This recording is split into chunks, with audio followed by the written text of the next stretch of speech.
This is problem 1431. It is on page 612. It says, solve problem 1430, assuming the sphere A is moving to the left at a speed of 8 feet per second. Okay, so let me sketch what this looks like. From problem 30, it says two small spheres, A and B. So let's see, here's A, here's B. Are made of different materials and have the weights indicated. Now in the figure, the weights indicated are 6 pounds mass for the mass of A, and the mass of B is given as 2 pounds mass. And in the figure, they also have that B is moving to the left at 12 feet per second. They've got A moving to the right at 8 feet per second, but in our problem, which is 31, we're supposed to assume that A is moving to the left at 8 feet per second. Of course, these would be the velocities before impact. So V, A, initial. Okay, so let's see. Different materials, weights indicated, moving on a frictionless horizontal surface with a velocity shown when they hit each other. So frictionless means there's no external forces during the impact, right, or even before or after. So we can just assume that momentum is conserved because all of the internal forces will cancel. Knowing that the coefficient of restitution is 80%, determine the velocity of each sphere after impact and the energy loss due to the impact. So the coefficient of restitution is 80% or 4.8, and what we're really trying to find are the final velocities. Okay, so let's see. Let's mark this as the given, and the find is the final velocity of A, final velocity of B. Now, I already worked out problem number 30. I did the math and the algebra. Let me start with that. And my solution will be to simply use conservation of momentum. So the mass of A times the initial velocity of A plus the mass of B times the initial velocity of B will be equal to the mass of A times the final velocity of A plus the mass of B times the final velocity of B. And the reason I don't have an impulse term in this is because all the forces are internal, as I already said. It will cancel out. So the integral of the sum of forces over time there will be some positive, some negative. It will all cancel out because I'm applying this conservation of momentum equation to the entire system, the A and the B together. You might say, well, what about the ground? Isn't that part of the system? Well, not really. The ground doesn't interact, right? All the ground does is support the weight of these so they don't drop in the gravity field. If these two balls were out in space, we wouldn't even need that, right? So we're not worried about any friction interactions because that's frictionless. So the only forces during impact are between the two, so that the impulses drop out of the system momentum balance. Obviously, if we were to write a momentum balance for just A, the momentum of A certainly changes. So there's a force external to A that causes its momentum to change. In that case, we would have an impulse of that force term in the equation, but since this is for A and B together, we don't have that. So let's, since we don't know these two things, let's go ahead and solve for one of the unknowns, the final velocity of A. So if I do that, I'd write it like this. The final velocity of A would be all this other stuff, just move it to the other side. Mass of A, velocity of A initial, plus mass of B, velocity of B initial, minus, notice I'm taking this to the other side, mass of B, velocity of B final, all divided by the multiplier on the unknown, which is the mass of A. So there's what I'm going to label as equation 1. It has, unfortunately, an unknown on either side of the equation. Now, the coefficient of restitution is known, and the coefficient of restitution, remember, is the ratio of the final relative velocity over the initial relative velocity between the two objects that are impacting, which are A and B in this case. So the final velocity of B minus the final velocity of A divided by the initial velocity of A minus the initial velocity of B. Now, I know the coefficient of restitution. Of course, I know the initial velocities of A and B. So again, this is another equation that relates the two unknowns I already have. So if I take this equation and I rearrange it, what I'll do is just do it this way. I'll multiply the denominator on both sides. So VA initial minus VB initial. Show that V again. There we are. Equals VB final minus VA final. And so, if I solve this for the same variable, VA final, then what I will get, well, let's see, all I really need to do is take this to the other side and flip the signs on both. So that would be VB final minus the coefficient of restitution times VA initial minus VB initial. Okay? I will call this equation 2. Now, notice the left-hand side of both equation 1 and 2 are the exact same thing. So I can set these two equal to one another. So if I do that,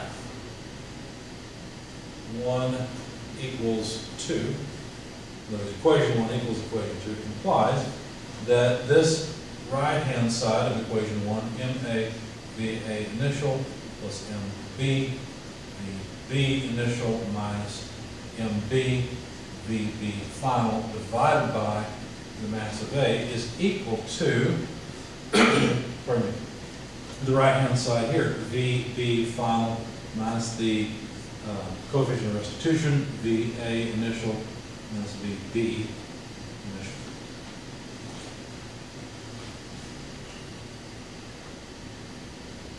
Okay. Now what I would like to do is to get all of the VB final terms on one side. The only way I see to do that is to multiply through by the mass of A. Since I'm running out of space, I'm just going to use the whiteboard to do it. If I multiply the left-hand side by the mass of A, it would go away because it's in the denominator. And if I multiply it here, mass of A VB final, I'd have mass of A in both terms. Now that makes it easy for me to move all the VB finals to one side and everything else to the other. So let's see. If I do that, let's see, I don't want to work too many steps, so I guess I'll just work the algebra at the board. Anyway, I want these two on the same side. So I'm going to move them to the right-hand side, move everything else to the left. So that means I need to copy everything down. Mass of A, VA initial, that's that term. This one plus mass of B, VB initial, that's that term. And then this one's going to move to the other side, so let me pull this one.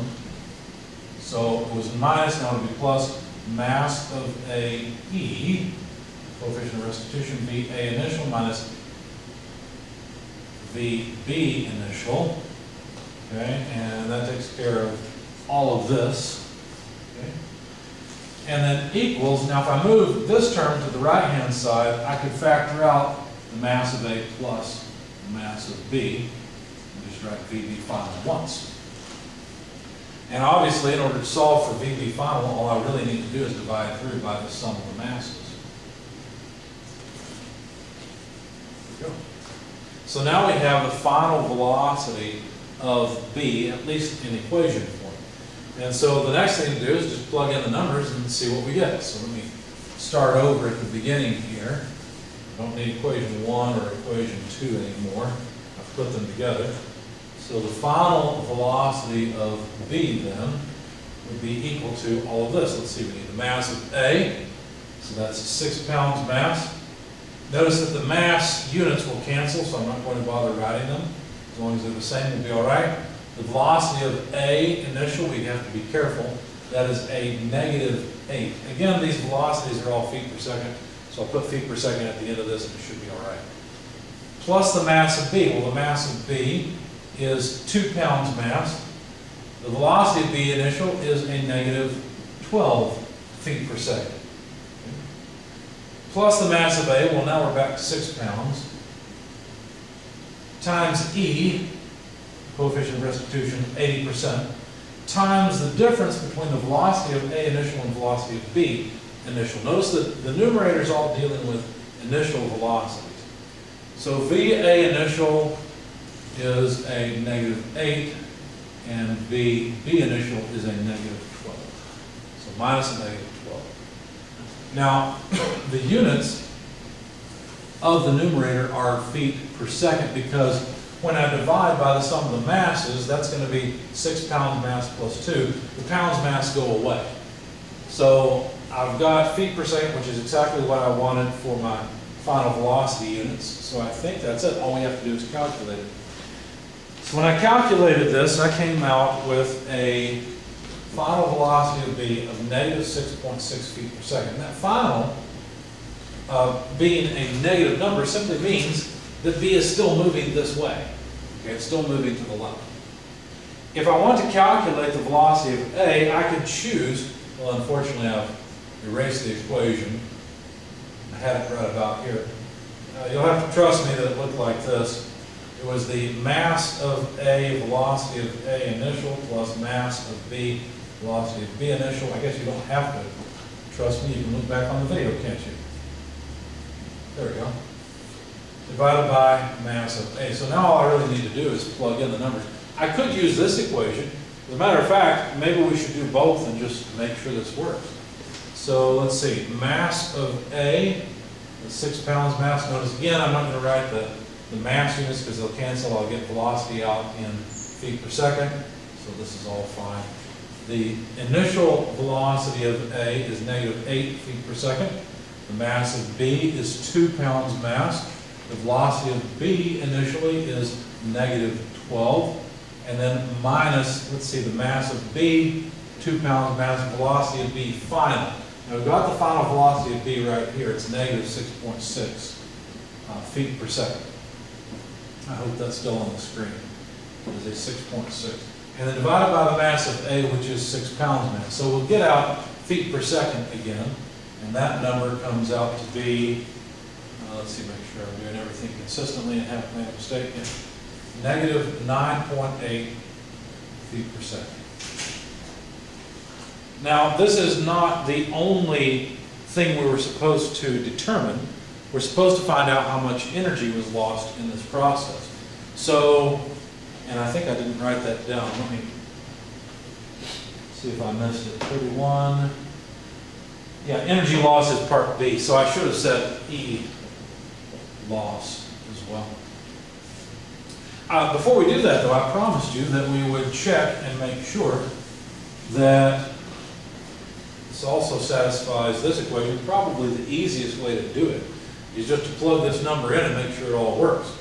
So the question is, does 0.8 equal, this is a question mark, the velocity of B final? Well, let's see, we know the velocity of B final, negative 6.6 feet per second, minus velocity of A final, negative 9.8 feet per second, divided by the velocity of A initial, negative 8 feet per second, minus the velocity of B initial, negative 12 feet per second. Notice that all the velocities are feet per second, and they all cancel. So I'll grab my calculator. I think I will. This one won't come on. Try another one. Grab the calculator. There we go. And we'll see if this works. So negative 6.6 plus 9.8 actually gave me the answer.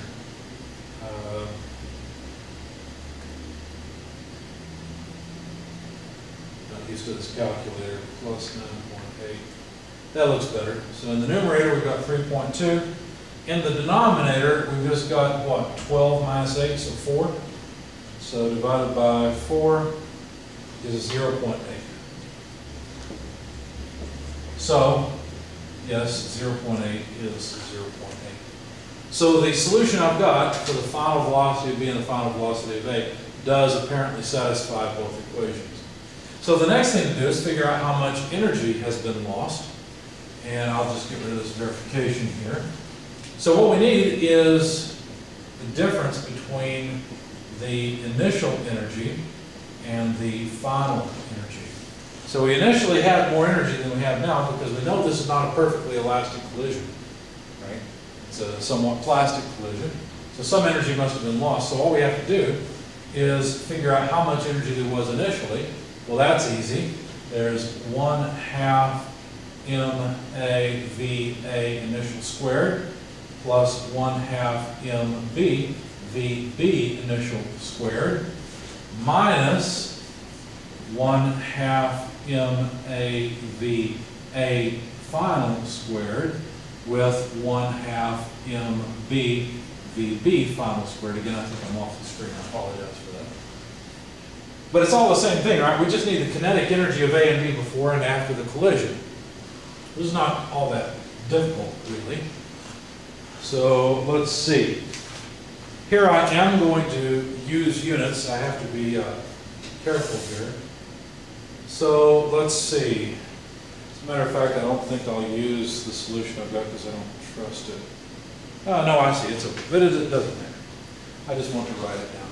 So let's see. The 1/2 can come out through the whole thing. So let's just pull that out. That way I don't have to keep writing a half over and over.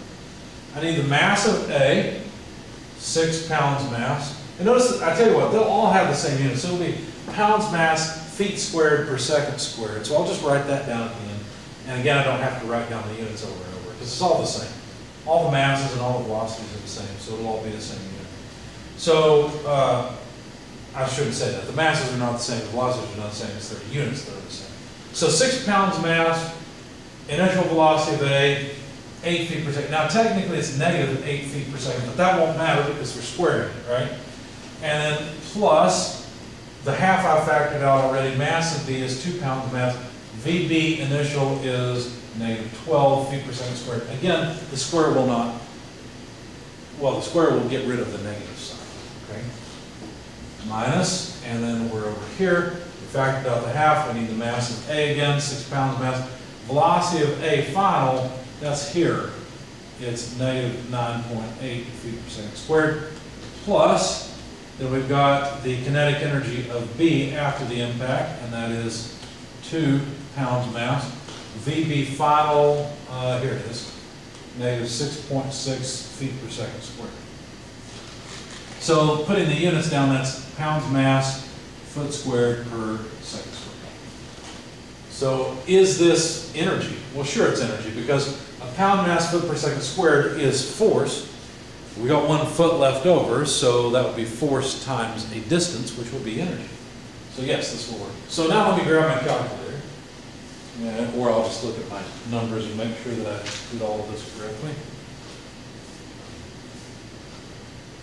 Let's see, 12 squared, 9.8 squared being subtracted. I may have made a mistake in my solution because, let's see, here's A, and there's A. It should be 8.8, or 8 squared minus 9.8 squared, and I've got 6.6 squared. So yes, I made a mistake in my solution, unless I made a mistake here at the board. Let's double check. Kinetic energy of A, 6 pound mass, initial velocity, yes, that makes sense. B, 2 pounds mass, initial velocity be 12, yep, that makes sense. And then this would be the final energy, yeah, after impact, so 6 pound mass, 9.8, which is the final velocity of A, yes. Okay, so I trust my solution at the board actually more than what I have on the paper. That means I need to fix it and rescan it, but I'll do that later. So let's see, then finally B, yeah, that works. Okay, so I guess I'll just go through and do it. So clear, 6 multiplied by 8, and there's got to be a square button on this somewhere. There it is.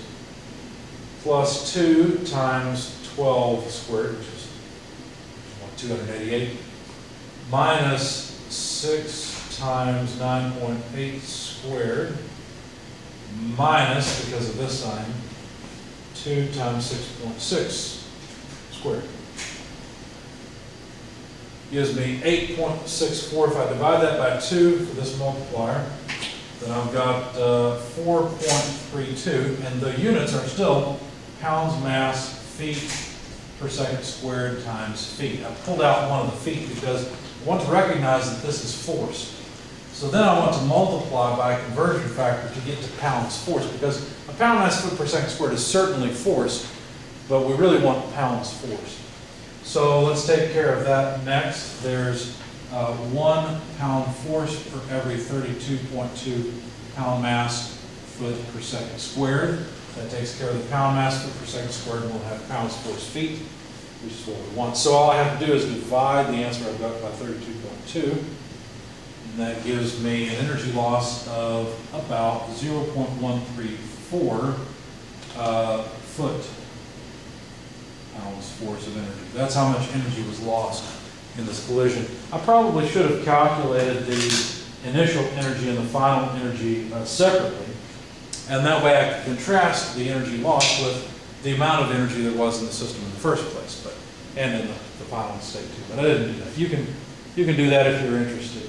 So I'll update this sheet with my solution and post it.